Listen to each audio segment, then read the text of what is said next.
Welcome, and settle yourself into a comfortable place. Let your body find ease, your shoulders loosening, your hands resting gently in your lap. Take a slow, deliberate breath, feeling the air enter your lungs and leave again, carrying away the tension of the day. Tonight, we are going on a journey far removed from our modern world. We will travel back to a time when faith guided footsteps across uneven roads, and the dream of reaching a sacred destination could demand far more than simple devotion. Tonight, we explore the hidden costs, the trials, and the sacrifices of a medieval pilgrimage. A journey that was both a spiritual quest and a test of endurance, resolve, and courage. Imagine yourself in a small, bustling town somewhere in medieval Europe. The streets are narrow and filled with the aroma of baking bread, mingling with the earthy scent of livestock and the faint smoke of hearth fires. You can hear the murmur of townsfolk, merchants calling out prices, children darting between carts and market stalls. Among the crowds, you notice people preparing for a long journey. Their eyes shine with hope, their hands clutching satchels and walking sticks, their hearts set on reaching a holy site far away. Perhaps it is the shrine of Santiago de Compostela in the west, the churches of Rome, or the sacred streets of Jerusalem. These pilgrims, like countless others, are driven by faith, by the promise of salvation, by a hope of divine favor. But their journeys, though holy in purpose, are far from simple. The lure of the holy sites was powerful. People traveled from villages and towns across Europe, sometimes covering hundreds or even thousands of miles, enduring months on the road. For many, the pilgrimage was a spiritual necessity, a duty to cleanse sins or fulfill a vow. In a world where the church influenced every aspect of daily life, failing to embark on such a journey could weigh heavily on the soul. But the motivations were rarely purely religious. Social pressure, personal pride, and the hope of improved status often guided decisions as strongly as faith itself. A merchant might undertake a pilgrimage hoping to gain respect and trust among his peers. A young noblewoman might journey to escape the confines of her household or to attract advantageous alliances. Even in these cases, the underlying thread was the belief that the pilgrimage could transform life, elevate reputation, or provide respite from hardship. The scale of medieval pilgrimages is remarkable to consider. Tens of thousands of people traveled annually, forming streams of humanity that traced paths through forests, across rivers, and over mountains. Entire villages sometimes emptied as men, women, and children set off together, joining other travelers along well-trodden routes. Pilgrimages created networks of roads, inns, and safe passages that became familiar over generations. But the roads themselves were fraught with challenges, and the pilgrimage was rarely a serene, meditative walk. The journey demanded more than faith. It required physical stamina, careful planning, and an awareness of the ever-present dangers that lurked along the way. These perilous paths exacted a toll from every traveler. Imagine stepping onto a road that winds through forests where shadows stretch and twist with the movement of trees. Disease could appear silently, spreading among groups who shared close quarters in inns or under open skies. Hunger gnawed quietly in the belly, a constant companion to those who could not afford abundant provisions. Bandits and thieves prowled paths and bridges, seeking to claim the belongings of the unprepared. For some, the journey ended abruptly through illness, accident, or misfortune. The pilgrimage was not a guaranteed passage of the spirit. It was a test of body and mind as much as of faith. Money, though, was as critical as courage. The system was uneven, governed locally by lords and officials who often demanded tolls and bribes. River crossings might charge fees that seemed trivial at first but added up over weeks and months. Bridges, gates, and city entries were rarely free. Pilgrims found themselves negotiating the subtle intricacies of travel, balancing the sacred intention of their journey with the practical necessities of survival. Even before reaching the first town, a traveler might realize that faith alone would not carry them forward. Coins, goods, or favors were required to move safely along the route. The gear one carried mattered immensely. A pilgrim's staff, often simple yet sturdy, supported long marches over uneven terrain. A cloak or tunic provided warmth against rain and cold winds. Leather sandals, thick socks, or sturdy boots carried the pilgrim across rocky paths and muddy roads. Each item came with a price, and acquiring them might mean saving for months, parting with treasured possessions, or making careful trade-offs between comfort and cost. Provisions, dried bread, cheese, salted meat, and water needed careful planning. Running out of food could mean weeks of walking with empty stomachs, relying on the mercy of locals or the generosity of fellow travelers. Once on the road, a pilgrim encountered the economy of travel. Inns, often modest by modern standards, charged for rest, warmth, and simple meals. A night's stay required payment, sometimes in coin, sometimes in goods, and sometimes in labor. The hospitality of monasteries and religious houses might be extended freely, but this generosity could not be counted on at every stop. Food, too, was rarely abundant, often simple bread, broth, or porridge, eaten in silence and supplemented by what could be carried or gathered. Travelers learned quickly that sustenance on the journey was a constant concern, as important as direction or devotion. Religious devotion itself could come at a price beyond travel costs. Pilgrims often sought indulgences or relics, hoping to gain spiritual benefit or recognition. Yet these items were frequently sold or required donations, turning faith into a transaction, however small. The sacred could feel commercialized, the act of worship mingled with careful budgeting. In some cases, health became a consideration.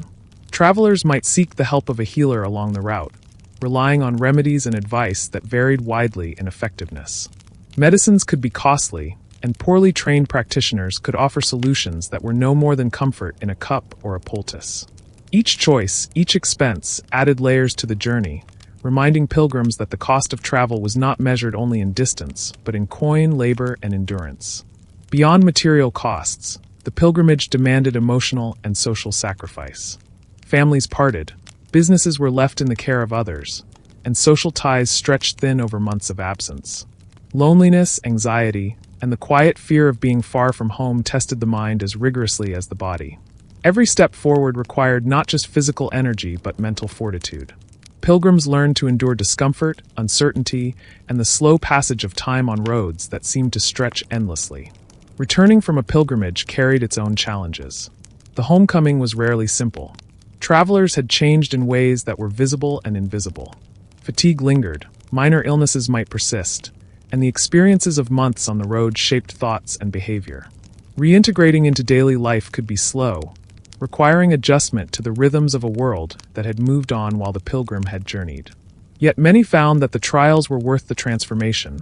The spiritual rewards felt genuine, and the sense of achievement lasting. As we pause to consider the path of the medieval pilgrim, it becomes clear that this journey was a complex tapestry of faith, endurance, cost, and human aspiration. It was a pilgrimage of the body as well as the spirit, a journey that demanded devotion in ways far beyond simple prayer.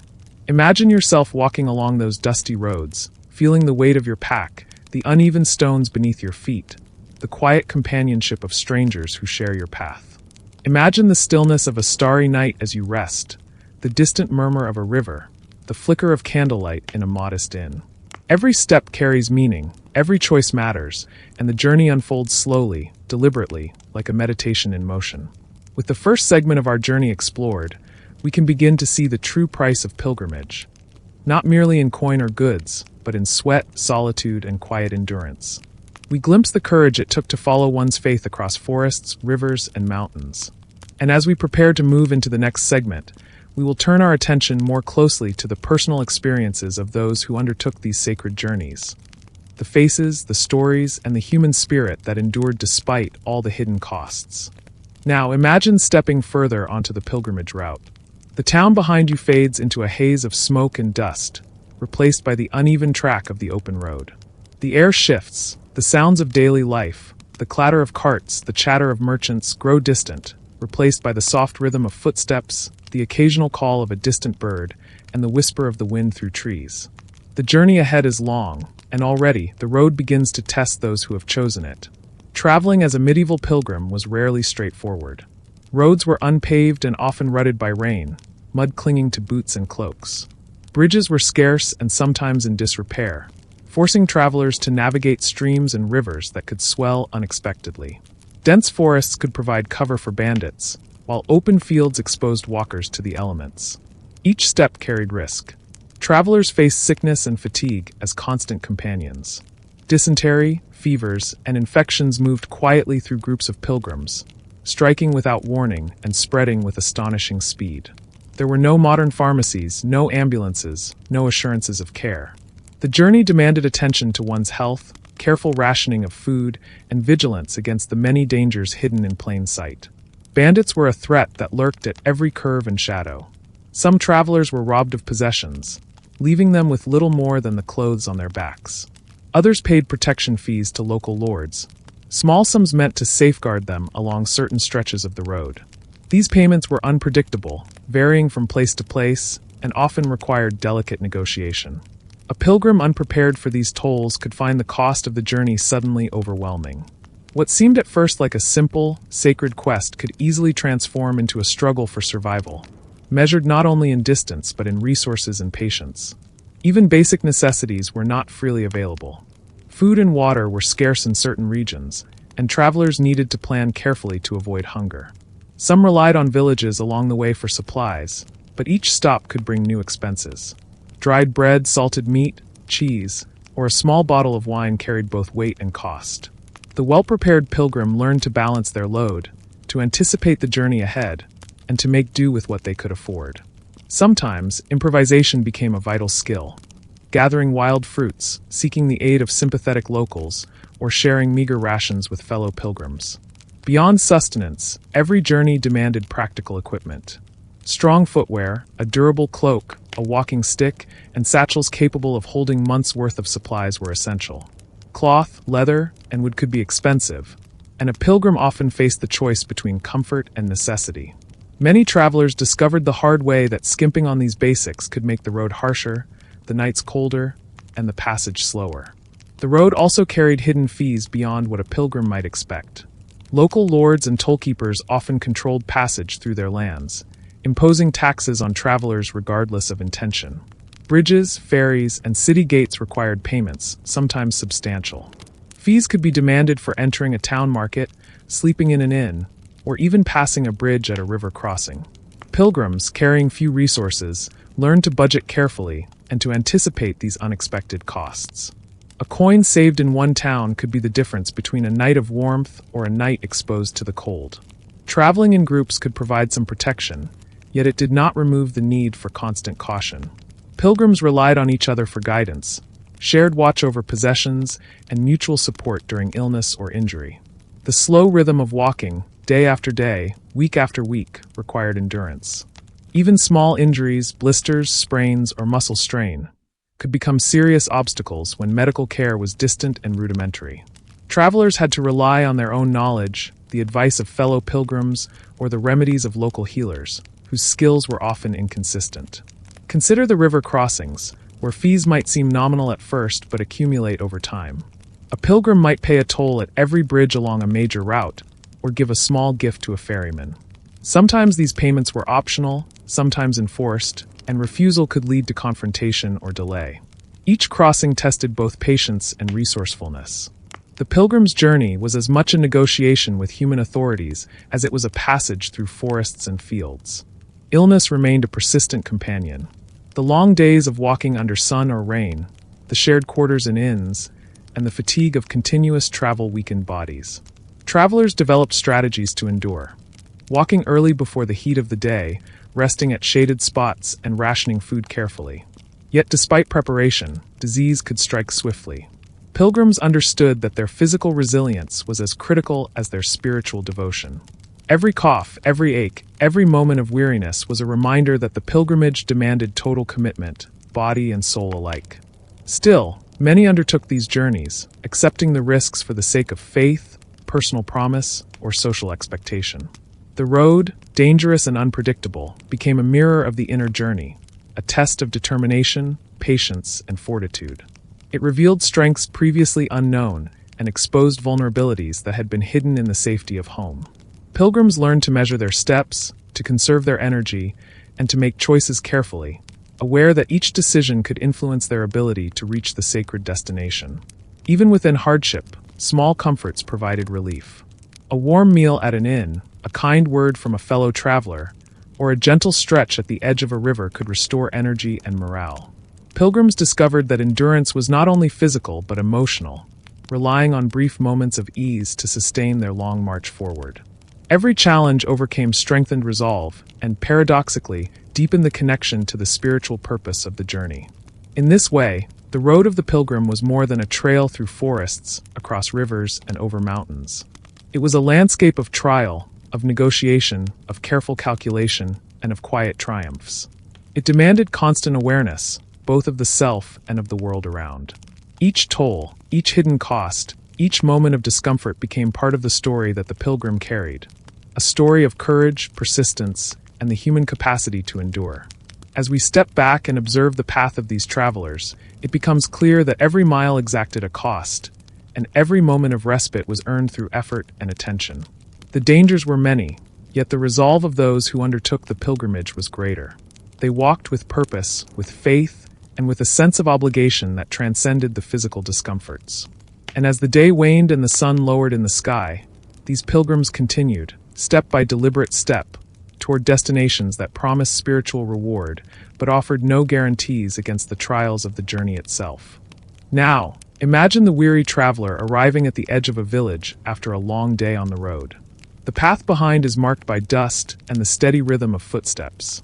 The body aches from miles of walking, the stomach reminds one of the need for nourishment, and the mind, though focused on the sacred goal, begins to notice the small comforts of civilization.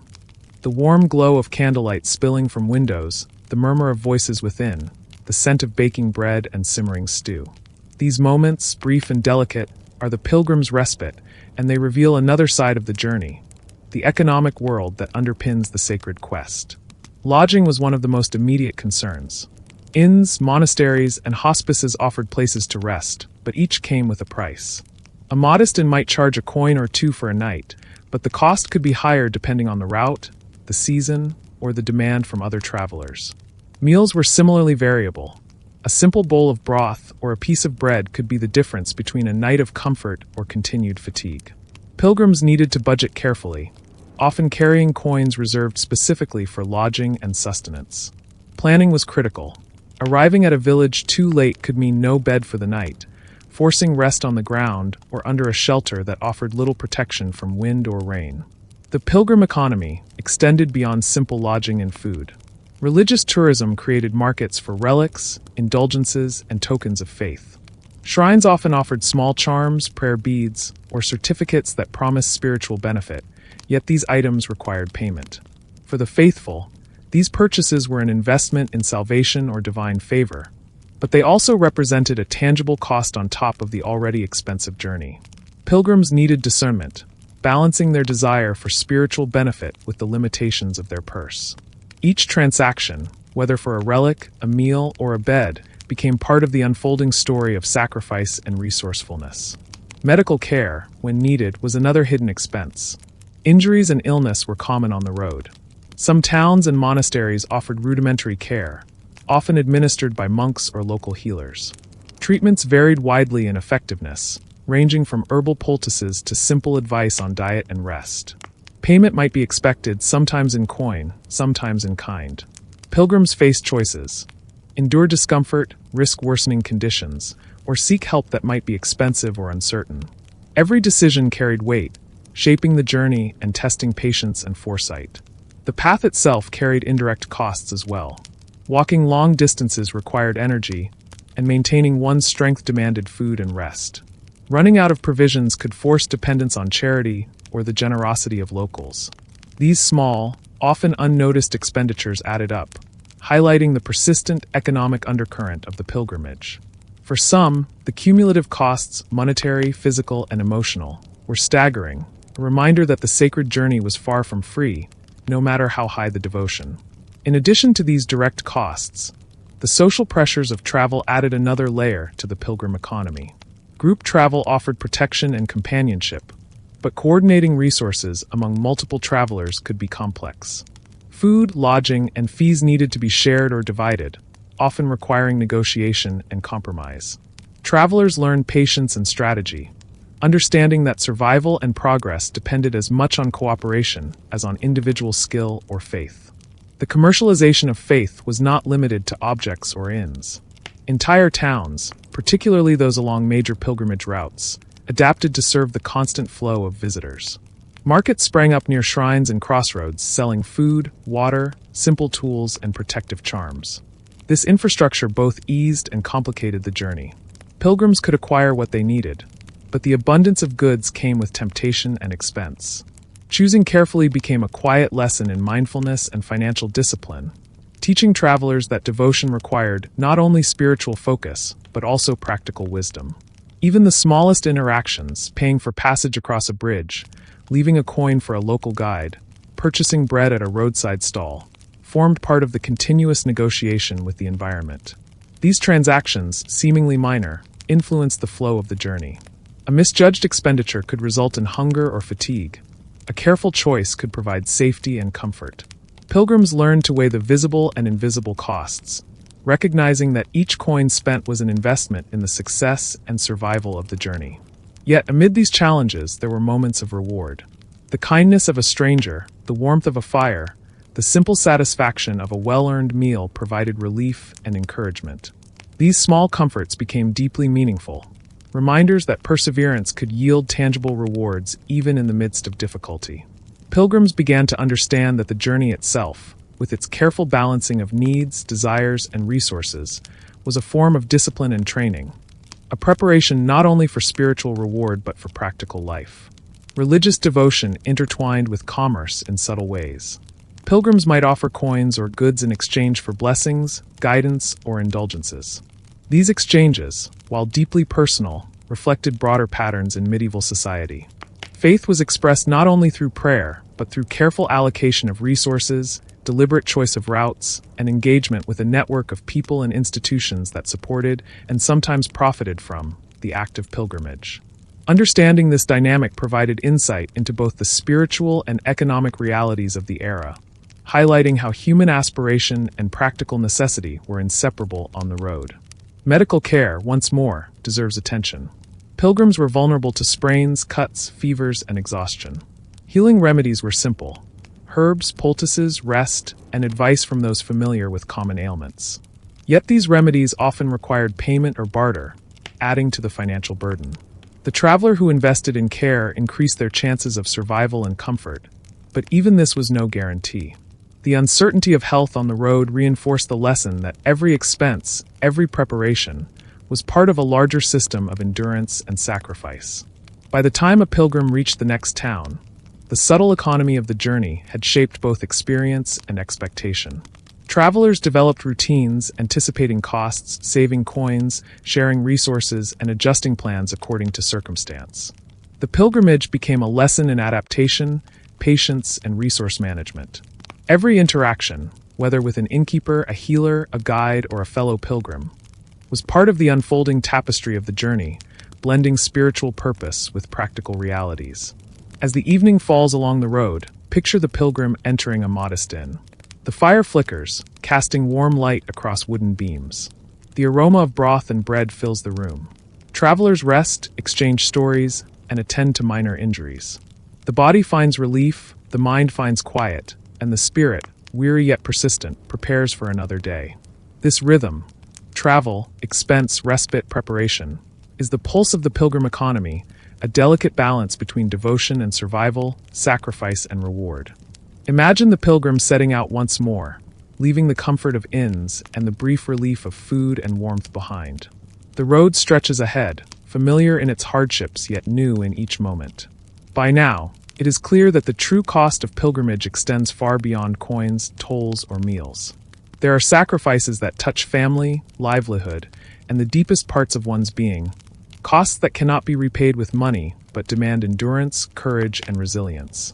Family ties were strained by the absence of pilgrims for months or even years. Fathers, mothers, and siblings remained at home, managing households and farms in the traveler's absence. Businesses and trades might suffer. Crops could go unharvested, and care for livestock had to be delegated. For young pilgrims, leaving home meant stepping away from support and familiarity into a world where every step demanded independence and resourcefulness. Letters, when possible, traveled slowly along uncertain routes, leaving the pilgrim with only distant knowledge of home and loved ones. Emotional ties were tested, and returning was not simply a matter of resuming life as before. The world at home had moved on while the pilgrim had journeyed. Psychological strain accompanied physical hardship. Long days of walking, nights spent in unfamiliar inns or under open skies, and the constant vigilance required for safety could wear on the mind. Pilgrims encountered loneliness, anxiety, and the weight of constant decision-making. Every step required attention, choosing paths, negotiating tolls, planning meals, and monitoring health. The inner journey paralleled the outer one. Cultivating patience, endurance, and self-reliance became as essential as the march toward the sacred destination. Fear, quiet but persistent, accompanied travelers on the road. Fear of bandits, of illness, of exhaustion, of failing to complete the pilgrimage. Yet these fears, acknowledged and faced each day, forged resilience. Even upon reaching the destination, the pilgrim faced new challenges. Integrating the experiences of the journey into daily life was not immediate. Bodies bore the marks of exertion, sore feet, tired muscles, and lingering fatigue. Minds carried the imprint of solitude and observation, shaped by months of careful planning, negotiation, and adaptation. Returning home, travelers discovered that life had continued in their absence, requiring patience and flexibility to re-engage with family, trade, or social obligations. The pilgrimage did not end at the shrine.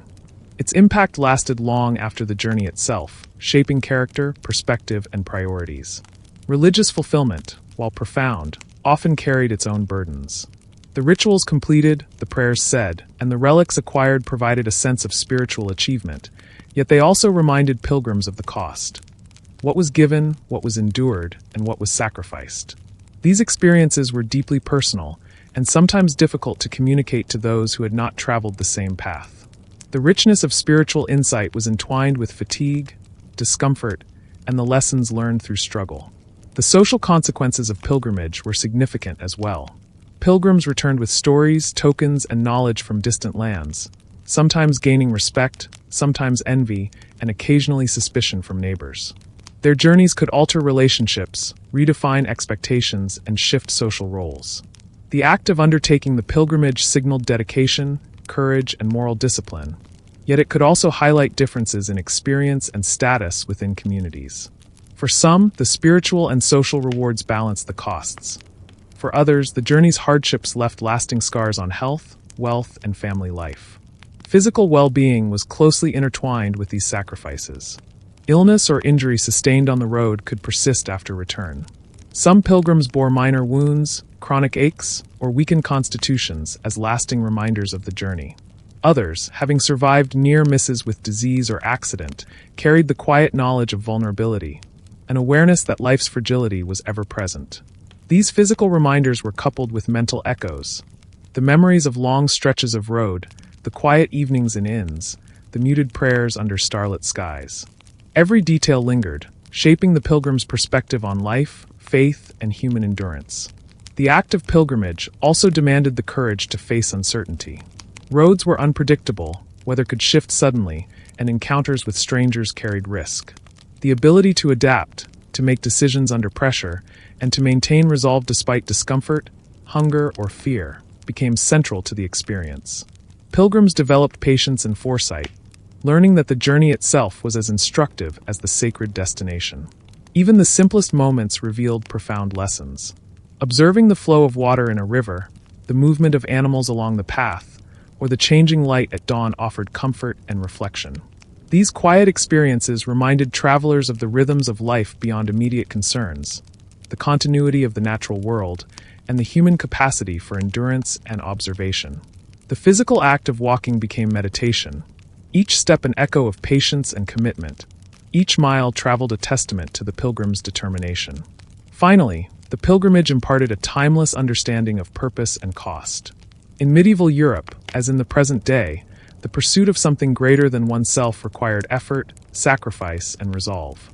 Pilgrims, by enduring months on the road, negotiating with human and environmental challenges, and facing uncertainty with courage, revealed the profound lengths to which humans will go to seek meaning, spiritual fulfillment, or personal growth. Their journeys were not just walks along paths of stone and dirt, but explorations of the human spirit, endurance, and capacity for devotion. As you imagine the pilgrim returning home, tired yet transformed, notice the balance between what was lost and what was gained. Coins spent, families temporarily left behind, and physical hardships endured were offset by experience, resilience, and spiritual insight. The road, with its trials and rewards, created a narrative of growth and sacrifice that remained long after the journey ended. The pilgrim's story reminds us that the pursuit of purpose, whether sacred, personal, or both, always carries a price, yet it is this price that shapes character, perspective, and understanding of the world. And so, as the day fades into night along the medieval road, and the pilgrim rests beside a flickering fire or under a blanket of stars, we see that the true cost of pilgrimage was not counted solely in coin. It was measured in endurance, courage, patience, and the willingness to face uncertainty. It was found in the quiet moments of reflection, the steps taken despite fatigue, and the commitment to continue, even when the road was long and the outcome uncertain. Now, imagine stepping away from the dusty roads of medieval Europe and looking through the lens of today. The journey of the pilgrim, with all its hardships, costs, and quiet triumphs, continues to echo in our modern world. While the roads are paved, transportation is faster, and inns have become hotels, the human experience of seeking purpose, meaning, or spiritual fulfillment remains remarkably similar. The sacrifice, preparation, and perseverance that defined medieval pilgrimage can still teach us about dedication, resilience, and the cost of following a path that matters deeply to the heart. Consider modern spiritual or personal journeys. People still leave homes, jobs, or familiar routines to travel long distances in search of meaning. Whether it is walking the Camino de Santiago today, hiking a long-distance trail, or committing to a personal challenge or retreat, the essence of the experience mirrors that of medieval pilgrims. There is preparation, careful planning, the physical demand of movement, and the mental challenge of solitude. Even when we have access to modern conveniences, the lessons of endurance and intentionality are present. Each step forward still requires focus, determination, and sometimes sacrifice. The cost of travel, in modern terms, resonates with the hidden fees of the past. Lodging, food, transportation, and necessary equipment remain part of the equation. Just as a medieval pilgrim calculated every coin, today's traveler must budget and prepare. There is a universal truth. A meaningful journey is rarely effortless, whether in the past or present. Each purchase, each decision, and each moment of discomfort contributes to the value and learning of the experience. The pilgrim economy, though transformed, still exists in new forms: hotels, tickets, equipment, guides, and incidental costs. The physical challenges also remain relevant. Walking miles each day, carrying supplies, or enduring conditions that test stamina requires preparation and perseverance. The body continues to teach lessons of limits, resilience, and adaptation. Even modern travelers who face comparatively minor hardships often find that the journey strengthens patience, encourages mindfulness, and fosters a quiet respect for endurance. In this way, the pilgrim's path across medieval Europe is mirrored in contemporary quests for growth, spirituality, and self-discovery. Emotional and social sacrifices echo in modern life as well. Leaving behind family, friends, or work to pursue a journey is still demanding. Loneliness, uncertainty, and anxiety can accompany long travels or personal challenges, just as they did on the medieval roads. Pilgrims of any era must balance the desire for personal growth with the practicalities of human relationships and responsibilities. The act of stepping away, of committing to something greater than immediate comfort, teaches the enduring lesson that purpose requires sacrifice and intention.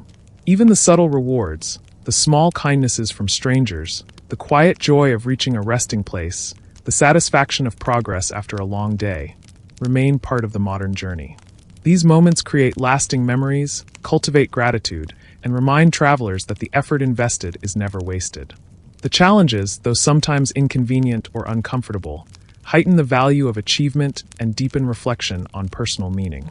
Reflecting on historical pilgrimage alongside modern journeys also highlights the timeless human desire for purpose. Medieval pilgrims walked not only to secure salvation but to seek understanding, to change circumstance, or to honor vows. Similarly, people today pursue education, career goals, personal challenges, spiritual retreats, or volunteer work, often investing significant time, energy, and resources. The forms have changed, but the human motivation, pushing oneself toward a goal that matters, is consistent. Sacrifice, whether physical, financial, or emotional, continues to define the value and depth of these experiences. The lessons of medieval pilgrimage also extend beyond travel. They invite us to consider our personal paths, daily routines, and life decisions with intention. Just as pilgrims prepared, planned, and persevered despite uncertainty, we too navigate obstacles and choices that shape our character. Every step, every effort, and every moment of discipline is part of the ongoing journey toward understanding, fulfillment, or mastery. In recognizing the echoes of the past, we gain insight into resilience, patience, and the human capacity to endure and grow. Finally, the pilgrimage reminds us of the interconnectedness of experiences across time. The struggles, triumphs, and lessons of medieval travelers resonate with modern lives, offering perspective on both hardship and reward. What cost medieval pilgrims endured in coin, comfort, and companionship mirrors the personal costs of today's quests, teaching that the pursuit of meaning is never free, yet always profoundly valuable. Even when roads are smoother, ends more abundant, and threats fewer, the inner journey, the mental, emotional, and spiritual growth, remains a challenge, a reward, and a timeless pursuit. As we reflect on these parallels, notice how the story of the medieval pilgrimage continues to shape understanding of human effort, endurance, and aspiration. The sacrifices, whether visible or invisible, are not merely burdens. They are markers of dedication and the transformative power of purposeful journeying. Every traveler, past or present, steps onto a path that tests, teaches, and ultimately shapes the self. And so, as our exploration of the pilgrim's world draws toward reflection, we recognize that the road, with all its hidden costs and quiet triumphs, continues to inspire us to seek, endure, and grow in our own lives. Imagine waking at first light on a simple straw mat inside a humble inn or a wooden shelter beside the road. The air is cool and crisp, carrying the faint sense of dew-soaked earth, wood smoke, and the lingering aroma of bread from the morning meal. The pilgrim stretches slowly, muscles tight from yesterday's journey, and listens to the gentle sounds of others beginning their day. The soft murmur of conversation, the creaking of doors, the distant crowing of a rooster. This is the rhythm of life on the road, measured, deliberate, and repeated day after day, mile after mile. Preparation begins quietly. The pilgrim gathers belongings, checking that satchel and pack are secure, staff in hand, cloak adjusted to protect against sudden wind or rain. Food for the day is packed carefully: a piece of bread, a bit of cheese, perhaps some dried meat, and a small pouch of water. Every item has weight, every choice matters. Unlike modern travelers with shops and restaurants at every turn, medieval pilgrims had to anticipate needs for hours, or even days, ahead. Planning meals, resting strategically, and conserving energy were as essential as devotion itself. The morning march begins slowly. Feet meet uneven roads, worn by countless travelers before, sometimes muddy, sometimes rocky, sometimes lined with wildflowers or the soft grasses of meadows. The rhythm of walking is almost meditative. The pilgrim notices small details: the sound of wind through trees, birds calling overhead, the distant smoke of a village hearth. Each step is deliberate, each breath measured. The physical strain is constant, yet the mind has space to wander, to reflect, to absorb the quiet beauty of the world along the way. Along the path, dangers linger, though often quietly. Bandits may be hidden beyond a bend, watching the travelers, yet most of the time, the threat is the slower, quieter danger of fatigue or illness. The pilgrim monitors the body carefully. Soreness in the back, a blister forming on the heel, a slight chill that could grow into fever. Awareness is essential. The careful pilgrim adjusts pace, shifts weight, or stops briefly to rest. These small attentions, repeated day after day, preserve health and stamina and allow the journey to continue without incident. Encounters with other travelers are both social and practical. Fellow pilgrims exchange greetings, share water, and sometimes trade small items. Monks, merchants, and townsfolk offer advice, guidance, or small refreshments. Each interaction is an opportunity for connection, for learning about routes, or for quiet reassurance that the journey is shared by others who understand its demands. There is comfort in these brief moments of human connection, a reminder that even long journeys are never completely solitary. By midday, the sun climbs higher, and the pilgrim seeks shade or a sheltered spot for a brief rest. Meals are eaten slowly and deliberately, often in silence, allowing the body to recover and the mind to reflect. Water is sipped carefully, energy is conserved. The journey is a balance between movement and rest, effort and care. Every decision, from choosing when to walk to how much to eat, carries consequences, making mindfulness as important as physical endurance. As the afternoon unfolds, weather can bring both challenge and relief.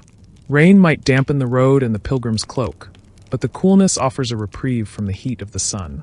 Wind can push against the traveler, requiring adjustment in pace or position, yet also provides freshness and movement in the air. The pilgrim learns to move with conditions, to adapt without frustration, and to observe the natural world, drawing a quiet rhythm from its changing patterns. The day's journey often concludes at a small village, an abbey, or a roadside inn. The pilgrim seeks shelter and warmth, removes boots heavy with mud, and tends to any minor injuries, blisters, chafing, or stiffness. Hands are washed in the nearest stream, belongings sorted and prepared for the following day, and meals shared when possible. In these moments, the pilgrim reflects on progress, notes the distance covered, and anticipates what the next stretch of road will bring. This daily routine, repeated with patience and care, is the heartbeat of the pilgrimage. Evenings bring quiet contemplation. By the fire or under the stars, the pilgrim considers not only the journey itself, but also the purpose behind it. Thoughts drift naturally toward family left behind, prayers offered along the way, and the hope of reaching the sacred destination. There is satisfaction in small accomplishments, a sense of rhythm in the repetition of tasks, and a calm acceptance of the limits of the body and mind. Sleep, when it comes, is deep and restorative, carrying the pilgrim forward into the next day, ready to continue the sacred march.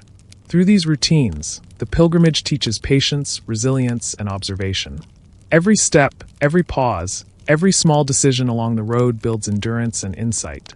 Travelers become attuned not only to the physical world, the roads, the weather, the terrain, but also to their own capacities, their limits, and the quiet strength that allows them to continue.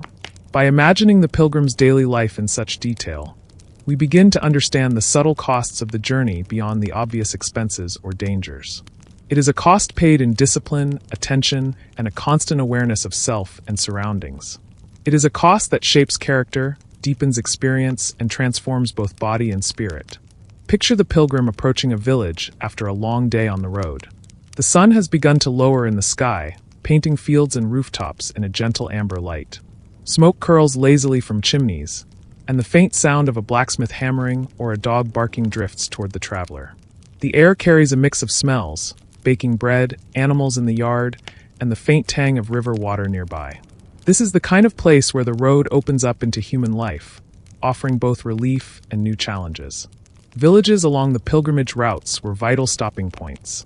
Here, travelers could purchase food, mend worn clothing, rest their feet, and for a small fee, find a warm bed for the night. Yet even these moments of respite came with careful consideration. Inns and lodgings charged variable amounts depending on size, demand, or generosity of the owner. A pilgrim needed to stretch coins carefully, sometimes negotiating payment or accepting more basic accommodations to conserve resources for the next stretch of road. Every decision was deliberate, each choice carrying both immediate and long-term consequences. Daily routines were intertwined with social observation.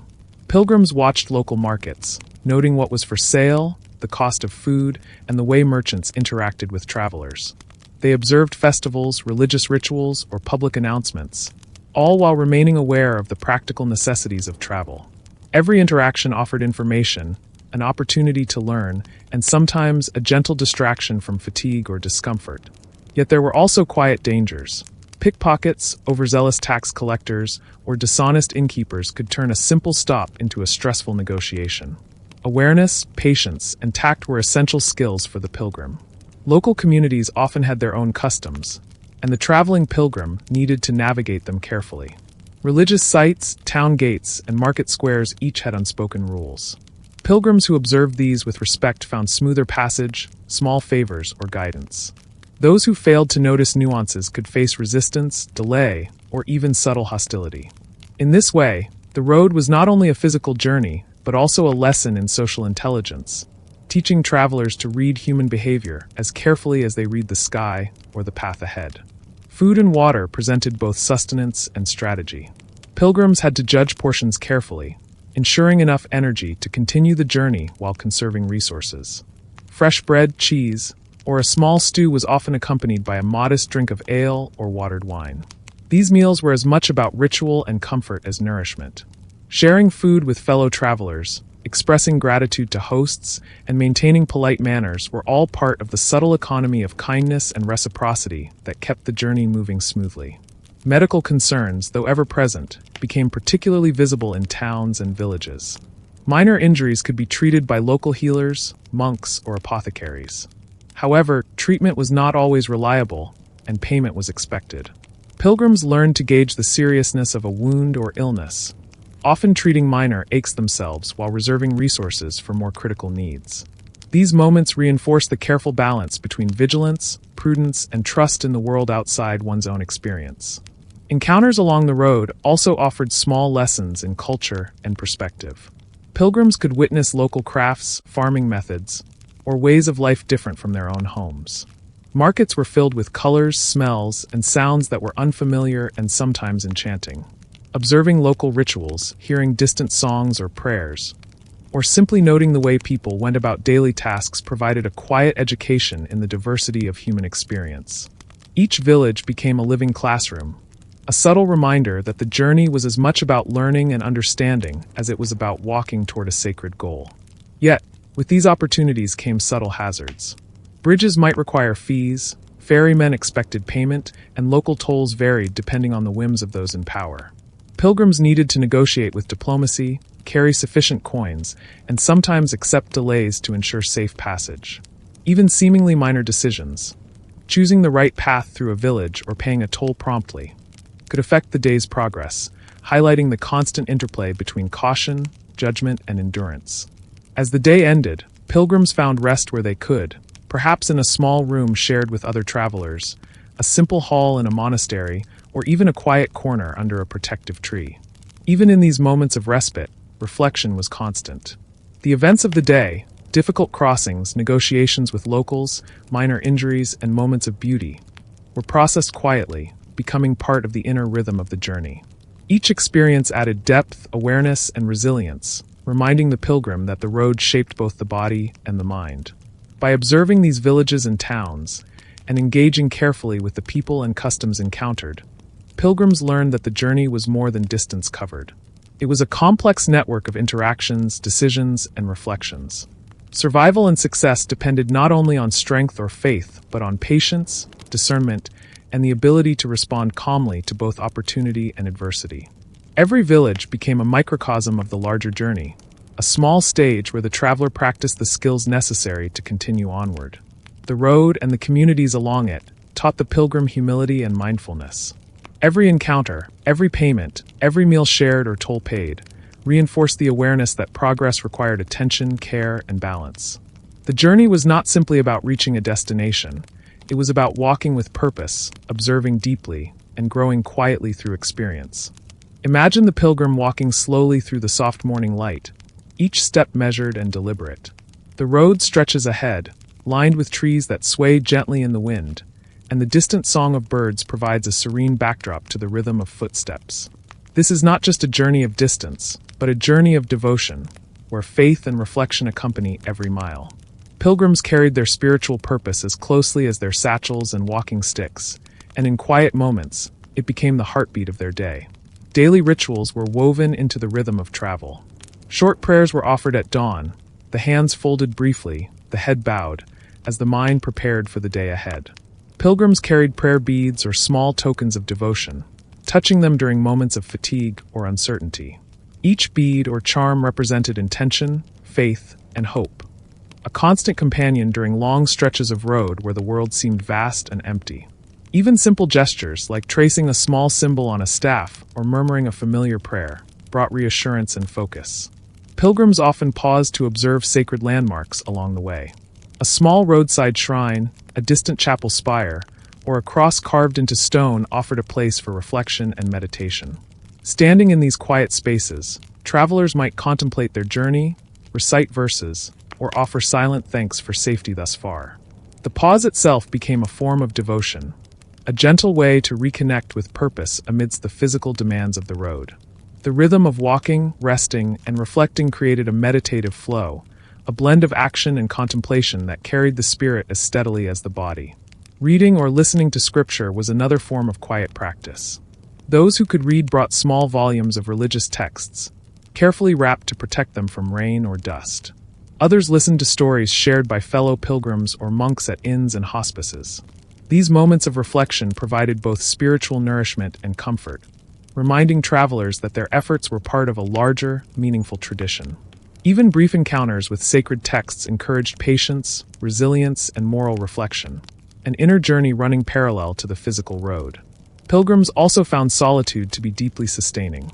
Long stretches without human contact, the steady cadence of footsteps, and the soft whisper of the wind allowed space for inner dialogue and contemplation. Thoughts could wander, prayers could deepen, and awareness could focus on both the journey and the self.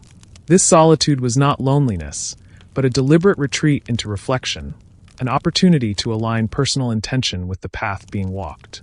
The mind, much like the feet, moved steadily forward, step by step, thought by thought. Shared prayer and communal devotion played a role when pilgrims gathered in inns, monasteries, or hospices. Even brief moments of collective reflection offered comfort, reinforcing a sense of purpose and belonging. Travelers exchanged blessings, guidance, or simple words of encouragement. These small acts reminded each pilgrim that they were not alone in their spiritual quest, and that faith could be strengthened through quiet support and shared understanding. Pilgrims also observed the natural world as part of their devotion. A river's gentle flow, the shifting patterns of clouds, or the soft rustle of leaves became symbols of continuity and divine order. Observing these patterns encouraged mindfulness, patience, and humility. The road became a classroom of both physical endurance and spiritual insight, where every element of the environment contributed to the journey's deeper meaning. Even fatigue and discomfort became lessons in resilience, trust, and surrender. At night, the act of reflection deepened. Resting under the stars or beside a modest fire, pilgrims considered the events of the day, the choices made, the kindnesses received, the obstacles overcome. They recited prayers, whispered thanks, or contemplated intentions for the coming day. These quiet evenings became a sacred rhythm, allowing travelers to integrate experience with devotion and to reinforce purpose and resolve. The road, the challenges, and the small comforts all became part of an ongoing meditation, blending action with contemplation. Pilgrims learned that spiritual practice on the road was less about grand gestures and more about consistency. Small, repeated acts, folded hands, recited prayers, careful attention to ethical conduct, mindfulness of surroundings, provided the foundation for endurance and inner peace. Each moment, whether walking, resting, eating, or interacting with locals, carried potential for devotion and reflection. The journey itself became a living prayer, expressed through movement, observation, and intention. By the end of the day, the pilgrim recognized that both body and spirit were intertwined in their journey. Physical endurance strengthened the capacity for reflection, and spiritual focus supported resilience on the road. The pilgrimage was not only a path to a sacred destination, but also a training ground for patience, insight, and self-awareness. Each step, each prayer, each quiet moment of observation became a lesson in perseverance, humility, and dedication. Picture the pilgrim walking along a winding path, the sun rising gently over the horizon, casting a warm glow on fields and forests. Ahead, another traveler comes into view, staff in hand, satchels slung over the shoulder. Perhaps it is a familiar face from the night's inn, or perhaps a stranger beginning their own journey. Along the pilgrimage, encounters like these were common, and they shaped both the practical and emotional experience of the road. Traveling in company brought safety, comfort, and companionship. Bandits and wild animals were ever-present risks, and moving in groups reduced danger. Even a small gathering of pilgrims provided reassurance. Shared vigilance allowed travelers to rest more easily, and multiple sets of eyes and ears helped detect potential threats before they became serious. But beyond physical security, companions offered emotional support. A shared laugh over a simple meal, a word of encouragement after a long climb, or the quiet presence of someone walking at the same pace brought a sense of connection that eased loneliness. The social dynamics among pilgrims were subtle and continuous. Differences in social status, wealth, and experience could create tension, but also offered opportunities for learning and adaptation. Some pilgrims were seasoned travelers, skilled in reading the road, negotiating tolls, and identifying reliable inns. Others were new to the journey, unprepared for the physical or financial demands, and often depended on advice and guidance. In these interactions, the experienced offered instruction, patience, and caution, while the inexperienced reminded travelers of the fragility and unpredictability of the road. Together, they created a quiet, informal community, united by purpose and circumstance. Meals and rest periods became moments of shared ritual. Pilgrims might sit in a circle on the edge of a meadow, unwrap simple provisions, and exchange bread, cheese, or dried fruit. Stories were told softly, songs hummed quietly, or prayers recited together. These small acts of sharing reinforced bonds, offered respite from fatigue, and allowed for reflection on both the day's journey and the broader spiritual purpose. Even silence had value. Walking side by side, observing the landscape, and maintaining a steady pace created an unspoken connection, a rhythm that carried travelers forward together. Disagreements and challenges arose as well, though rarely dramatically. Decisions about pace, rest, or route required negotiation. Some pilgrims desired to move quickly, eager to reach the next village or shrine, while others needed more frequent breaks. Differences in budgeting, use of coins, or selection of lodgings sometimes created friction. Yet these moments of tension were often resolved with compromise, patience, and understanding. The road itself became a teacher, showing that cooperation, empathy, and flexibility were as essential to survival as sturdy boots or a reliable pack. Travelers also exchanged practical advice and information. Knowledge of reliable inns, safe river crossings, and locations of small chapels or shrines was invaluable. Experienced pilgrims could warn newcomers of local bandits or tricky terrain, while those with local knowledge or specific skills, like herbal remedies, became resources for the group. Sharing information, even quietly and modestly, strengthened the group's resilience and allowed each individual to proceed with greater confidence. Interactions with other pilgrims were not limited to fellow countrymen. Many roads led through regions with diverse cultures, languages, and customs. Encountering travelers from distant lands expanded horizons, offered new perspectives, and highlighted the interconnectedness of people even in an era without modern communication. Learning to navigate these differences with patience and respect became part of the ongoing education of the pilgrimage, reminding travelers that understanding and tolerance were essential to moving safely and harmoniously through the world. Even fleeting encounters could leave lasting impressions. A brief conversation at a village market, a shared prayer at a roadside shrine, or assistance given during a river crossing created subtle bonds. Pilgrims carried these experiences forward, storing small lessons in memory, and drawing comfort from the knowledge that the road, though lonely at times, was also filled with moments of human kindness and solidarity. By the evening, the group would settle at an inn, monastery, or makeshift shelter. Pilgrims attended to blisters, sore muscles, and minor ailments while quietly recounting the day's events. Stories were shared softly, reflections offered, and the collective experience strengthened the sense of purpose. Companionship on the road taught that journeys, though deeply personal, are enriched by shared presence, empathy, and the subtle interweaving of multiple lives moving toward a common goal. Walking with others, pilgrims learned patience, generosity, and understanding. They discovered that survival, comfort, and even joy on the road were rarely achieved alone. Each step alongside a fellow traveler offered reassurance, perspective, and encouragement. The human connections forged on these paths became a living testament to the shared endurance, devotion, and quiet resilience of those committed to their pilgrimage. Imagine the pilgrim stepping out at first light, the road stretching ahead under an open sky. The morning air carries the scent of damp earth from an overnight rain, or perhaps the crisp chill of a frosty dawn. On the pilgrimage, the landscape itself was both companion and challenge, shaping the rhythm, difficulty, and quiet beauty of each day. Hills rose gradually or sharply, forests stretched in green corridors, rivers twisted and sometimes swelled after storms, and plains stretched endlessly beneath the sun. Each element demanded attention, patience, and adaptability. Weather was perhaps the most unpredictable companion. Rain could turn simple paths into slippery, treacherous mud, soaking clothing and packs. The pilgrim learned to adjust pace, lift feet carefully, and take advantage of brief shelters when available. Sun, though comforting, brought fatigue and thirst, making shade, water, and careful pacing essential. Cold winds or early frost required layers, attention to extremities, and frequent stops to preserve warmth. Every day presented a new combination of challenges that tested the body, mind, and resolve of the traveler. Terrain could be equally demanding. Rolling hills required steady effort, climbing each rise a test of endurance. Forested paths offered shade and quiet, but also obstacles: fallen branches, uneven ground, and hidden roots. Rivers and streams required careful crossing, sometimes on rickety bridges, sometimes by fording shallow waters. Each crossing carried a small risk, reminding the pilgrim to observe carefully, balance skillfully, and approach each challenge with calm attention. Even the gentlest slopes or narrow paths required focus, patience, and quiet determination. Navigating unfamiliar landscapes brought its own lessons. Pilgrims learned to read the signs of nature: the direction of wind, the flow of water, the patterns of clouds, or the tracks of animals.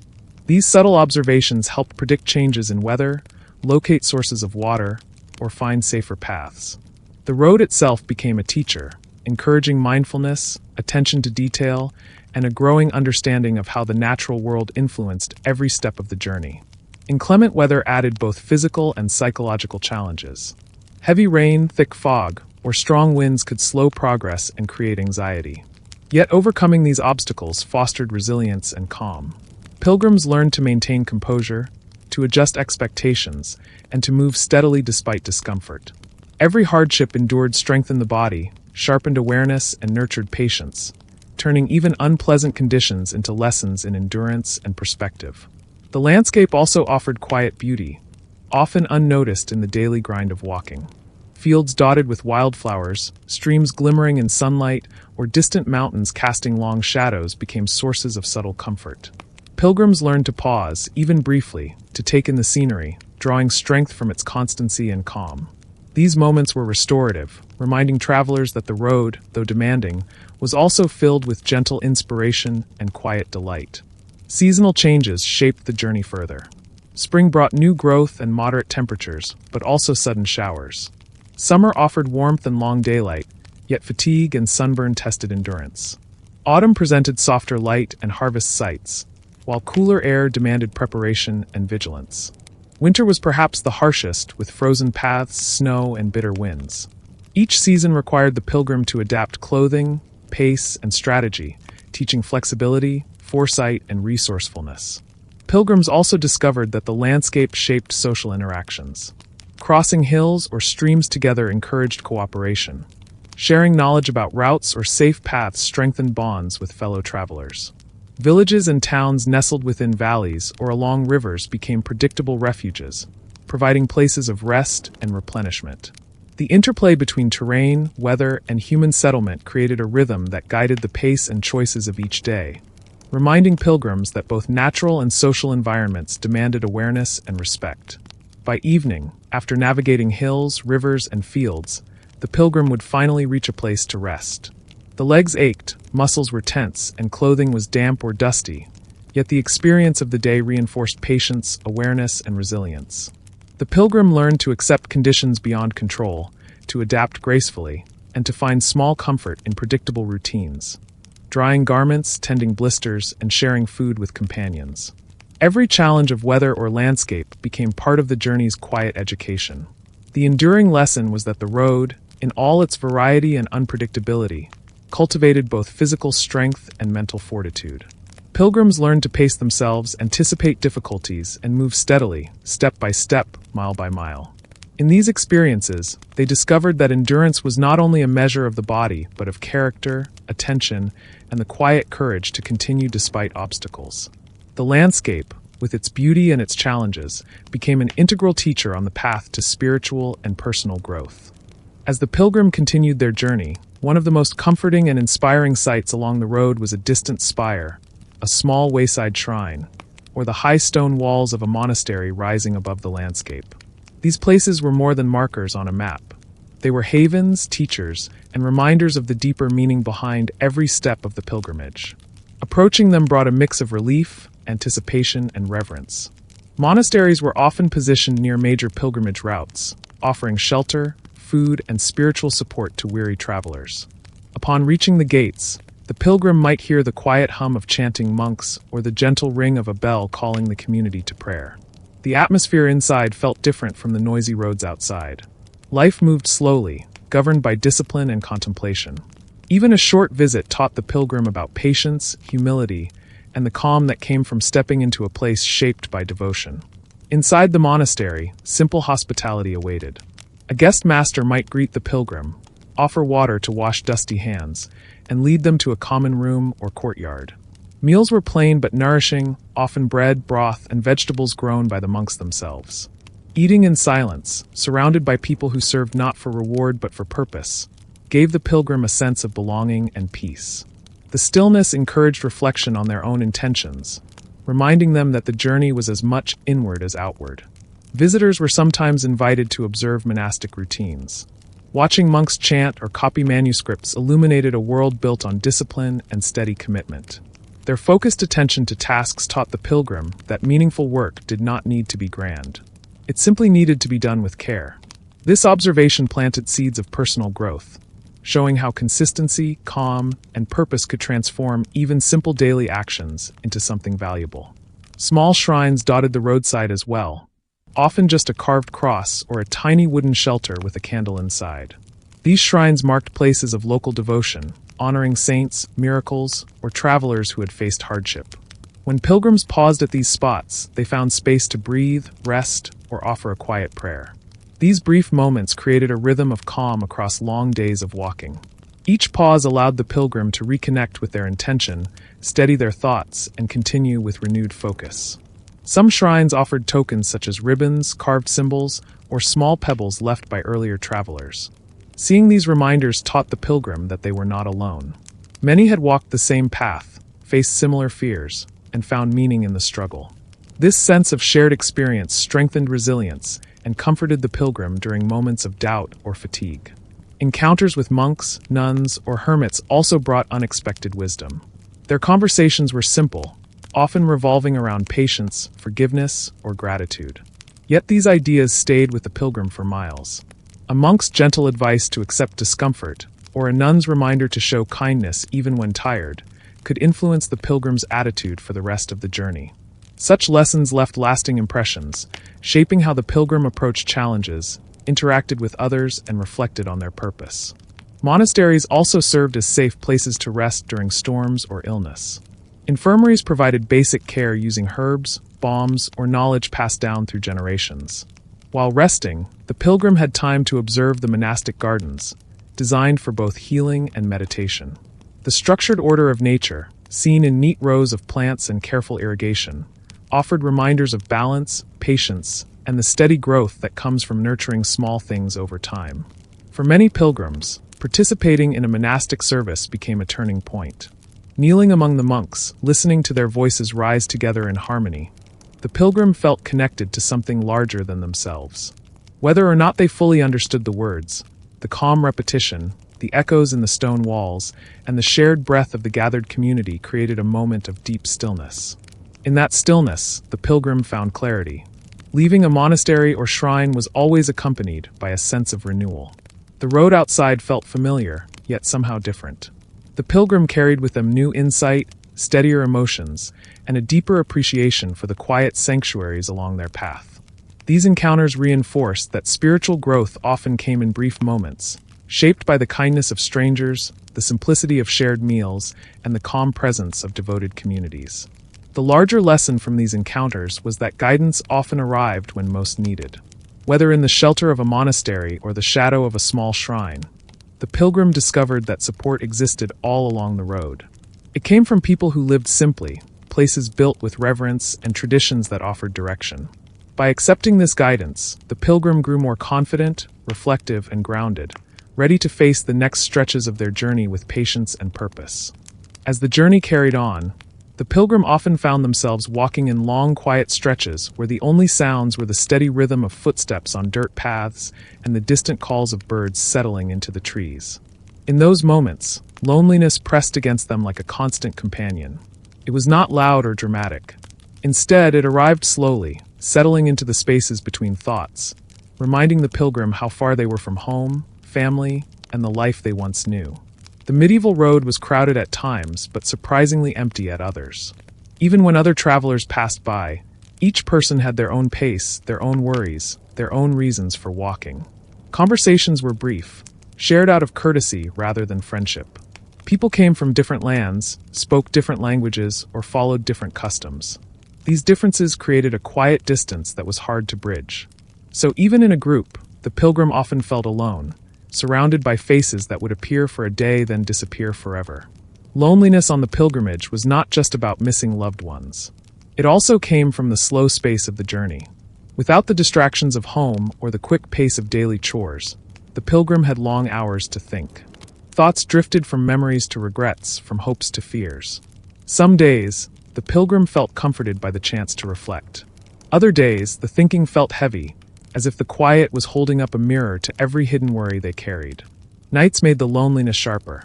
After sunset, the world grew dim and the sounds of the forest or plains felt unfamiliar. Host set-ins were polite but busy.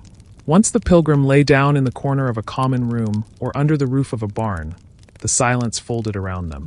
The darkness made them aware of every ache in their body, every shiver, every doubt. This was when the longing for the warmth of family or the laughter of familiar voices became hardest to ignore. Loneliness also created moments of doubt. The pilgrim sometimes questioned why they had left home, or whether they had the strength to continue. Their original purpose felt distant, buried under the weight of days that looked the same. They wondered if the holy reward was worth the journey or if turning back would be easier. Yet, with each sunrise, the world softened again. Light returned to the landscape, guiding the pilgrim forward and reminding them that every day was a chance to restart. Despite its heaviness, loneliness taught the pilgrim important lessons. It made them more patient with themselves. It encouraged them to notice small things they might have ignored before, like the way morning dew clung to grass or the gentle bend of a river they followed. These quiet details helped anchor the pilgrim to the present moment, easing the habit of worrying about what lay too far ahead. With time, the pilgrim learned that loneliness did not always mean emptiness. It could also mean space. Space to breathe, think, and heal. Space to dream about the future or to understand past experiences with clearer eyes. This shift in perspective helped the pilgrim feel less overwhelmed. They began to see that loneliness could make them stronger, shaping emotional resilience they did not know they possessed. Sometimes, the pilgrim found comfort in brief connections. A kind word from a stranger, a shared meal, or a story exchanged under a starry sky reminded them that companionship still existed, even in small, passing forms. These moments did not erase loneliness completely but softened its edges, making the road ahead feel less daunting. Nature also played a quiet role in easing the pilgrim's struggle. Watching the slow movement of clouds or the fluttering leaves in a breeze brought a calming rhythm to the mind. Streams offered spots to rest, their gentle flow creating a sound that soothed the pilgrim's thoughts. The natural world, patient and steady, became an unexpected companion, guiding the pilgrim through emotional dips with its quiet presence. Spiritual reflection was another source of comfort. Whether whispering prayers at a roadside shrine or simply pausing to breathe deeply in the open air, these moments offered the pilgrim a sense of connection beyond the physical world. They helped shift focus from fear to faith, from isolation to purpose. The pilgrim came to understand that being alone did not mean being abandoned. Instead, it was an invitation to rely on inner strength and trust in the journey. As days passed, the pilgrim discovered that loneliness slowly changed its shape. It no longer felt like a heavy burden. Instead, it became something familiar, almost like a quiet shadow that walked beside them. They stopped fighting it and began learning from it. They discovered that solitude helped them notice beauty, listen more deeply, and appreciate small kindnesses with greater gratitude. By the time the pilgrim reached the next town or sacred site, they carried themselves with a steadier presence. The loneliness had not disappeared, but it no longer controlled their emotions. It had become part of the journey, shaping their character and strengthening their spirit. The lesson from this chapter of the pilgrimage was simple but powerful. Being alone did not break the pilgrim. It revealed their resilience and helped them grow into someone more aware, more patient, and more grounded. Loneliness became a teacher, guiding them to understand themselves more deeply and preparing them for the challenges still ahead on the long road toward their destination. As the pilgrim moved farther along the road, loneliness slowly opened the way for something gentler and more comforting. Though the journey was long and often difficult, the pilgrim began to notice a pattern. Strangers came and went, yet each one left behind a small impression, a moment of connection that softened the harshness of the road. These quiet bonds did not always grow into friendships, but they offered warmth in a world filled with uncertainty. Pilgrims usually walked at different paces. Some were fast and determined, others slow and cautious. When paths crossed, even for a short while, people often exchanged simple greetings or soft smiles. These small gestures carried unexpected power. A friendly nod reminded the pilgrim that they were part of a much larger flow of travelers, each walking for their own reasons, each carrying their own hopes and burdens. Even a short conversation made the world feel less empty. Sometimes, the pilgrim found themselves walking beside someone whose pace naturally matched their own. These quiet companions rarely spoke much at first. They simply shared the same road, step after step. The steady sound of two sets of footsteps created a quiet rhythm that eased the strain of miles. Over time, simple questions appeared. Where are you headed? How long have you been walking? Are you traveling alone? These answers were not deeply personal, yet they opened a doorway to comfort. Stories shared on the road were often simple. A farmer walking to fulfill a vow told of his fields and the worry of leaving his harvest behind. A young woman making her first pilgrimage spoke about her fear of the unknown. A merchant hoping for forgiveness from a past mistake shared memories of his family waiting at home. Each story reminded the pilgrim that hardship was universal. No one walked without carrying something heavy in their heart. These quiet bonds grew strongest around evening fires. When the sun slipped behind hills and the sky deepened into soft blue, pilgrims gathered in small clusters. The warmth of a shared fire brought people close enough to exchange smiles, pieces of bread, or simple advice about the road ahead. They might discuss the safest river crossing, a welcoming monastery nearby, or the best place to rest. Sitting together under a sky filled with stars helped ease the sense of isolation that lingered during the day. Sometimes, a pilgrim offered help without expecting anything in return. One traveler might share a spare cloak with someone shivering in the night. Another might help adjust the straps on a heavy pack. A third might offer herbs for a sore throat or a blistered foot. These small acts of kindness created an invisible thread between strangers. The pilgrim learned that generosity did not need to be grand. A small kindness could lift a tired spirit and remind someone of their own strength. There were moments when the pilgrim became the one offering support. Perhaps they helped someone climb a steep hill or shared directions with a young traveler who appeared lost. Giving help felt different from receiving it. It brought a sense of purpose. The pilgrim realized that even while struggling with their own challenges, they could still lighten someone else's burden. This understanding added meaning to long days and taught the pilgrim that compassion often grew strongest far from home. These brief connections often ended as quickly as they began. Roads split. Paths turned. One pilgrim continued forward while another paused to rest or took a different direction. Parting ways always felt bittersweet. Yet the pilgrim learned that this was part of the journey. Not every bond needed to last. Some people were meant to walk beside them for only a few hours or a single day. Still, their presence left a gentle mark, shaping the pilgrim's view of the world. In rare cases, two pilgrims stayed together for longer stretches. They shared days of walking, meals at small inns, and conversations under changing skies. These companions offered stability when the road felt overwhelming. Their company created a sense of family, built not by blood but by shared hardship and shared purpose. They reminded the pilgrim that even in a world full of distance and separation, closeness could form in the most unexpected places. The pilgrim also discovered that bonds formed without words. A simple glance of concern when someone stumbled, a shared laugh at a small mistake, or a quiet nod of understanding in a moment of struggle all carried emotional weight. These silent exchanges spoke of empathy and respect. They showed the pilgrim that even when people lacked common language or background, human connections still found a way to exist. As the pilgrim continued onward, they carried the memory of these encounters like small lanterns glowing softly in their mind.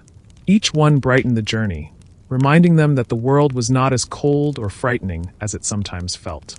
Even when alone on the path, the pilgrim knew that kindness existed somewhere ahead or behind, carried by others walking their own difficult roads. The larger lesson from these experiences was simple.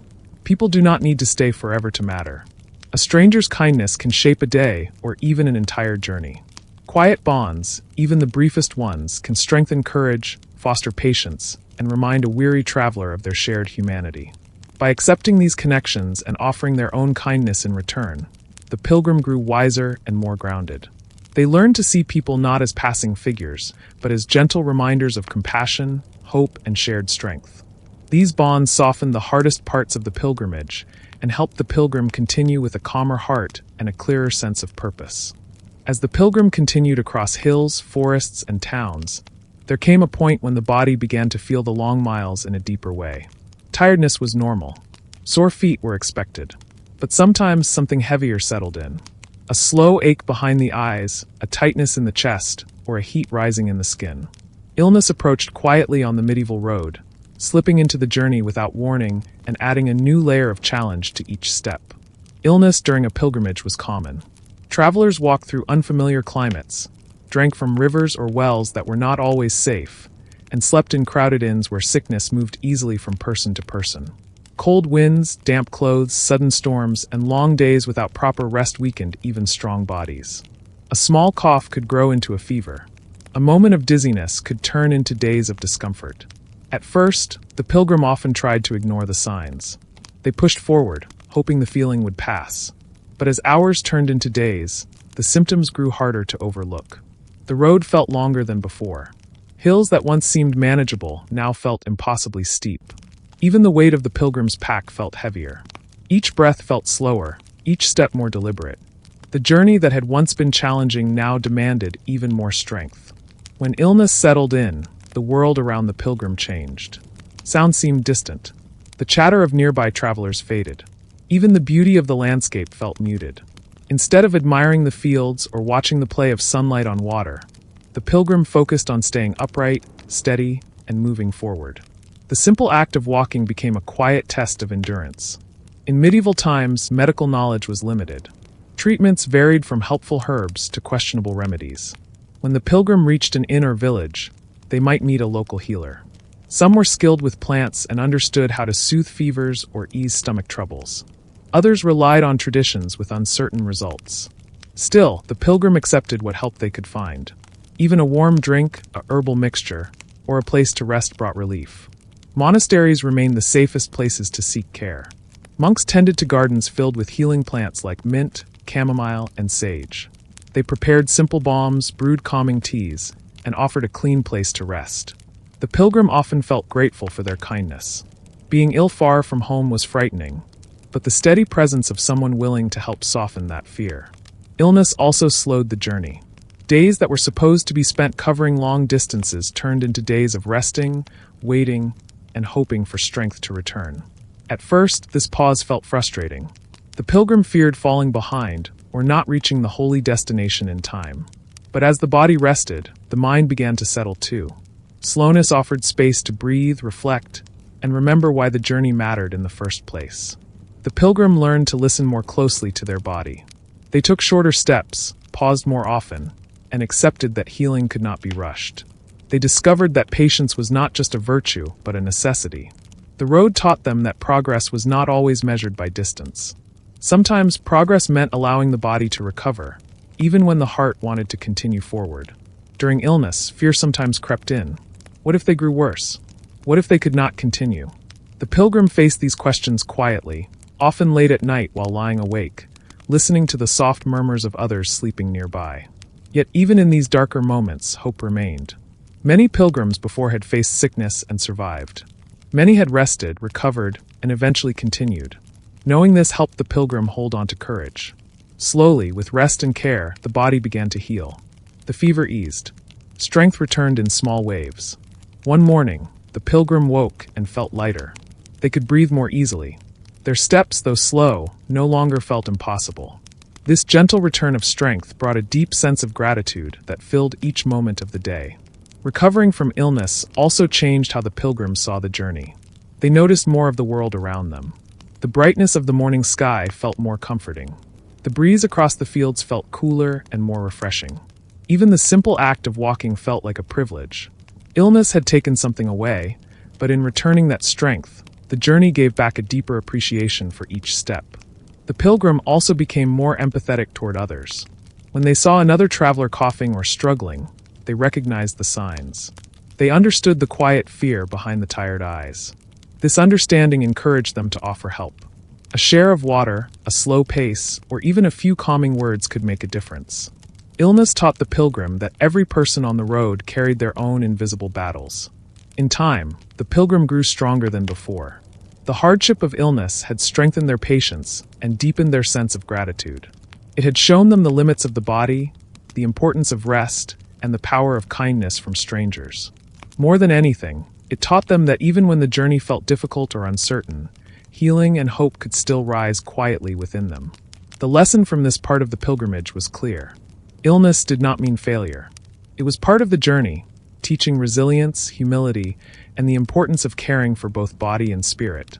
With renewed strength and a calmer mind, the pilgrim stepped back onto the road, ready for the next challenge the long path would bring. As the pilgrim continued their long journey, nature sometimes changed without warning. One moment, the sky stretched wide and calm. The next, dark clouds gathered quietly at the edges of the horizon. Medieval travelers learned quickly that storms moved fast, especially across open fields or mountain paths. These storms were not always violent, but they brought cold winds, heavy rain, and a deep sense of uncertainty that tested the pilgrim's resolve. At first, the pilgrim noticed small signs. The air became cooler. Birds flew lower. The light dimmed as if someone had slowly covered the sun with a veil. A gentle breeze grew stronger, pushing against the pilgrim's cloak and tugging at the straps of their pack. The change in the atmosphere made the pilgrim walk faster, hoping to reach shelter before the rain arrived. But storms on the pilgrimage road did not always wait. The first drops fell softly, tapping against the pilgrim's hood. Soon the gentle patter became steady, then heavy. Rain soaked through fabric, turning cloaks and tunics damp and clingy. Mud replaced dry earth underfoot, making each step slower and more tiring. The pilgrim felt their energy draining as the sky darkened further. Finding shelter was not simple. Forests offered some protection, but branches only blocked part of the rain. Inns might be far away or already filled with travelers. Sometimes a small wayside chapel or abandoned hut became a refuge. Other times, the pilgrim had to keep walking, seeking higher ground or a spot where the wind was less fierce. The journey became a lesson in endurance, patience, and problem-solving. Storms also brought moments of fear. Thunder rolled across the sky in long, distant waves, making the ground tremble slightly beneath the pilgrim's feet. Lightning flashed, briefly lighting the path in sharp white. These bursts of light revealed how small the pilgrim truly was compared to the vastness of the world around them. Yet despite the fear, the pilgrim pressed on, step by step, guided by instinct rather than clear vision. The rain made familiar sounds new. The soft tapping on leaves became a steady drumming. Water rushed through ditches beside the road, creating bubbling streams that the pilgrim had to step over or carefully navigate.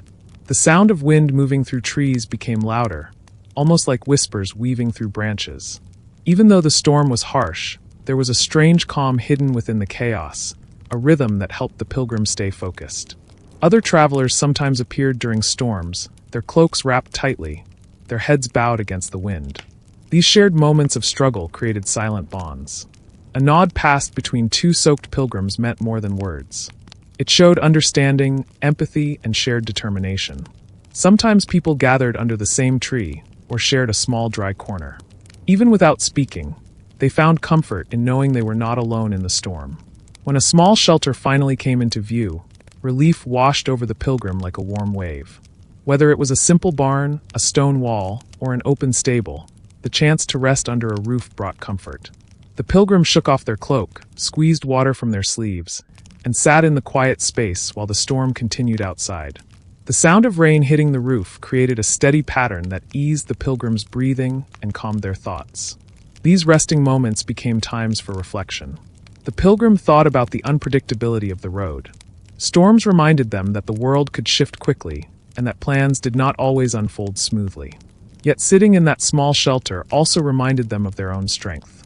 They had walked through wind and rain, kept moving despite discouragement, and reached a safe place. This realization brought a sense of quiet pride. When the storm finally eased, the world felt transformed. The air was fresh and cool. The ground glistened with puddles that reflected fragments of sky. Leaves sparkled with droplets that slowly rolled down to the earth. Even the clouds seemed lighter, drifting away as sunlight slowly returned. The pilgrim stepped out into this renewed landscape with a calmer spirit, breathing in the scent of wet grass and soft earth. Though storms made the journey harder, they also carried lessons. They taught that control was never complete.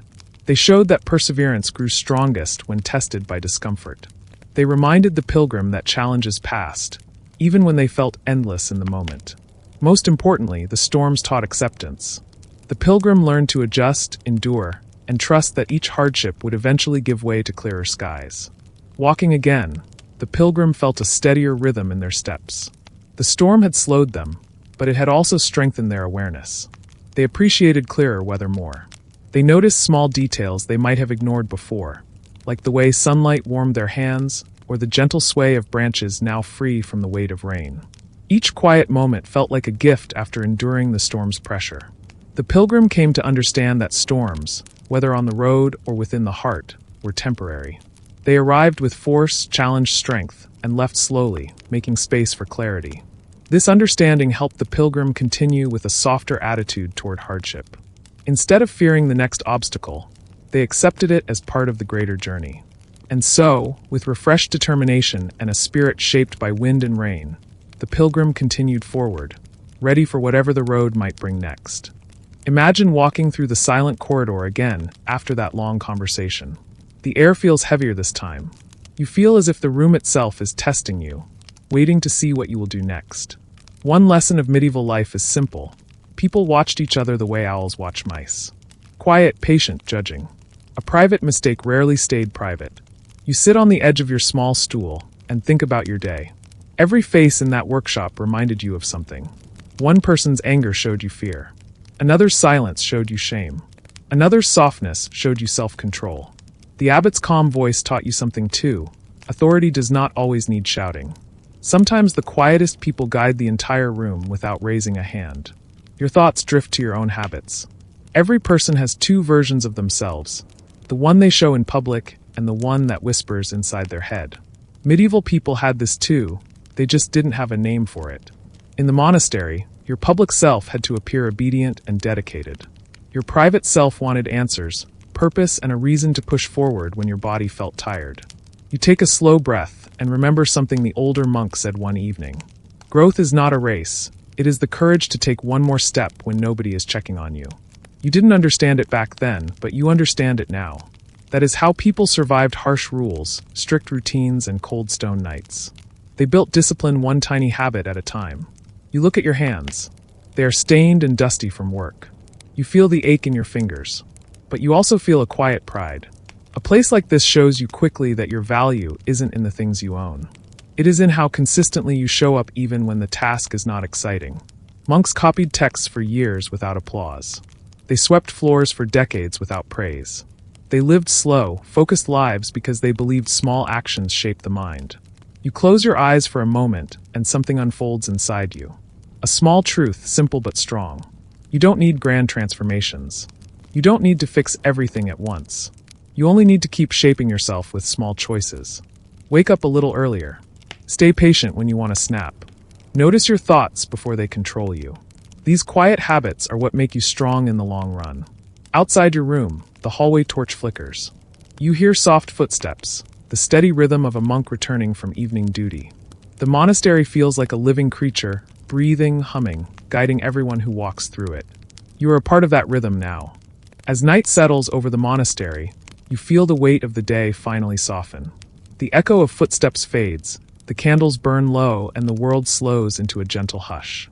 You walk the quiet corridor, knowing that every moment here, whether peaceful or difficult, has shaped you in some small way. Medieval life was strict and demanding, but it taught people something modern life often forgets. Growth does not happen in one dramatic leap.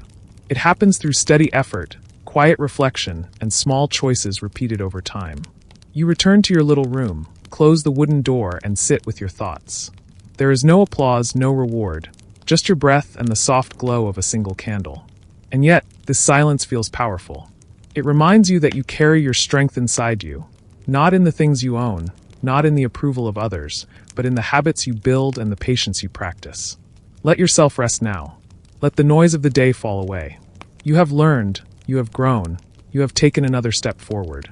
Tomorrow will bring its own lessons, but tonight, peace belongs to you. Lessons. Small habits build strong minds. You do not need to change everything at once. Choose one small action and repeat it each day. Discipline grows when nobody is watching. Real strength comes from quiet consistency, not from proving yourself to others. Reflection creates clarity. Taking a moment to think about your actions helps you understand yourself better and make better choices next time. Patience is a skill. When you stay calm instead of reacting quickly, you guide your life instead of letting emotions guide you. Your value is internal, not external. It is shaped by your character, your effort, and your persistence, not by rewards or praise. Growth is slow but powerful. Just like monks who worked in silence for years, your steady work will shape you more deeply than any fast shortcut.